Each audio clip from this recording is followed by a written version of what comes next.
Se você foi criado dentro de qualquer religião cristã, espírita, umbandista, budista, existe uma frase que você ouviu, talvez sem perceber, mais de 1000 vezes na sua vida. Uma frase simples, quase inocente, mas que silenciosamente destruiu a sua relação com o dinheiro antes mesmo de você ganhar o seu primeiro salário. Eu vou te provar isso nos próximos minutos. Fica até o final, porque no final eu vou te dar um exercício que desfaz esse programa em menos de uma semana. Essa frase tem variações. Talvez você a conheça como "o dinheiro é a raiz de todos os males", ou como "é mais fácil um camelo passar pelo fundo de uma agulha do que um rico entrar no reino de Deus". Ou talvez a versão mais suave e perigosa: "dinheiro não traz felicidade". Não importa a versão que entrou em você, o efeito é o mesmo. Você internalizou, ainda criança, que querer dinheiro é uma falha de caráter, que prosperar materialmente coloca em risco a sua alma, que as pessoas ricas são suspeitas ou pecadoras, ou simplesmente não são espirituais de verdade. E então, a vida te apresentou uma conta, e você se sabotou antes de pagá-la. Mas aqui está o que nenhum padre, pastor ou mestre espiritual te contou. Essa interpretação foi uma escolha política, não foi revelação divina. Foi uma ferramenta de controle, e eu vou te mostrar as evidências. Durante séculos, a igreja medieval na Europa controlava não apenas a fé, controlava terras, impostos e exércitos inteiros. A pobreza do povo era conveniente para quem estava no topo da hierarquia. Um camponês que acreditava que sofrer era nobre, que riqueza era pecado e que a recompensa viria no céu, era um camponês que não se rebelava, que pagava o dízimo sem questionar, que vivia e morria na mesma condição que seus pais e avós. Isso não foi acidente. Foi teologia fabricada para a manutenção do poder. E o mais perturbador? Esse código atravessou gerações e vive dentro de você até hoje como uma voz que sussurra toda vez que você começa a prosperar. Você não merece isso, dinheiro corrompe, gente simples não precisa de muito. E agora vem a parte que vai doer um pouco, porque eu preciso te mostrar como esse programa opera dentro da sua própria vida.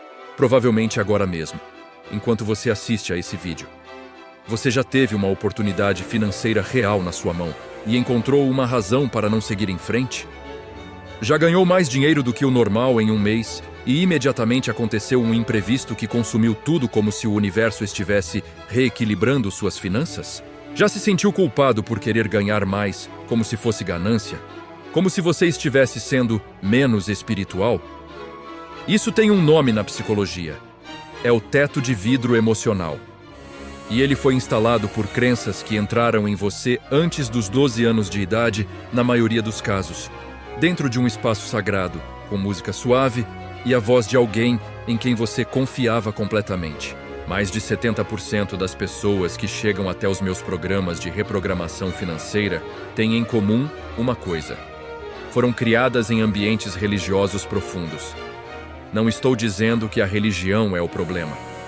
Estou dizendo que a interpretação distorcida do dinheiro, repetida por décadas dentro desses ambientes, criou uma ferida que nenhuma planilha de orçamento consegue curar sozinha. Uma das alunas que atendia uma mulher brilhante, empresária, destruiu 3 negócios prósperos antes de entender que ela própria estava sabotando seu crescimento. Quando chegou até mim, ela disse: "Eu nunca me permiti ganhar mais do que meu pai ganhou na vida inteira. Achei que era azar. Descobri que era programação. Mas aqui está o que mais me fascina nessa história e que os próprios textos sagrados provam. A mensagem original nunca foi contra o dinheiro. Foi distorcida. E quando você lê o texto original, tudo muda. A frase original em grego, no Novo Testamento, não diz que o dinheiro é a raiz do mal. Diz que o amor excessivo ao dinheiro, a avareza, o apego patológico, é a raiz de muitos males. Completamente diferente.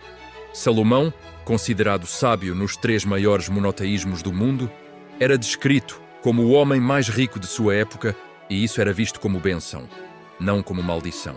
O Dalai Lama usa aviões privados. Templos budistas em todo o Oriente são construídos em ouro. A abundância nunca foi o problema. O problema foi a narrativa que se construiu em torno dela. e que foi conveniente para quem precisava que o povo permanecesse passivo. Agora o exercício que prometi no início. É simples, poderoso. E pode ser feito hoje à noite. Pegue um papel e escreva, sem filtro, as 3 primeiras frases sobre dinheiro que você ouviu crescendo da sua mãe, do seu avô, da sua comunidade religiosa. Depois, ao lado de cada uma, escreva: isso é um fato ou uma crença herdada? Na sequência, escreva a versão oposta de cada frase, não como negação, mas como nova verdade. Por exemplo, se você cresceu ouvindo dinheiro não traz felicidade, escreva: abundância me permite servir, criar e viver com dignidade. Leia essas novas frases em voz alta, de manhã, por 7 dias seguidos. Não precisa acreditar de imediato. O cérebro não precisa de convicção para começar a reprogramar, precisa de repetição. Você está reescrevendo o código. E antes de eu te mostrar o próximo passo, que é o que diferencia as pessoas que fazem esse exercício e transformam sua vida das que fazem e voltam ao mesmo padrão em 2 semanas, preciso que você entenda uma coisa sobre como esse programa se reinstala. O ambiente reinstala o programa. Se você continua consumindo conteúdo que reforça a escassez, se as pessoas ao seu redor têm a mesma crença limitante, se os rituais espirituais que você pratica ainda carregam a mensagem de que sofrer é virtuoso, o exercício vai durar dias, não uma vida. Reprogramação financeira não é sobre afirmações positivas coladas no espelho. É sobre uma mudança sistêmica na forma como você percebe seu valor, sua permissão para prosperar e sua relação com pessoas que já chegaram onde você quer chegar. É um trabalho de identidade. E identidade se transforma através de comunidade e disposição contínua a novas referências. Se esse vídeo tocou em algo que você nunca tinha conseguido nomear, se você reconheceu em si mesmo ao menos um dos padrões que eu descrevi, então você está exatamente onde precisa estar. Mas reconhecer não é suficiente. Você precisa agir agora, enquanto essa clareza ainda está viva em você.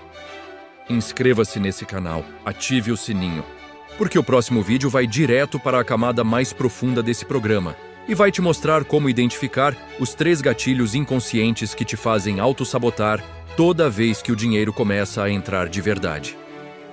Esse próximo vídeo pode mudar a direção da sua vida financeira, mas só funciona se você já tiver feito o exercício de hoje. Então começa agora. Papel, caneta, 3 frases, 7 dias. E me conta nos comentários qual foi a crença mais pesada que você identificou, porque eu respondo todos. Vejo você no próximo.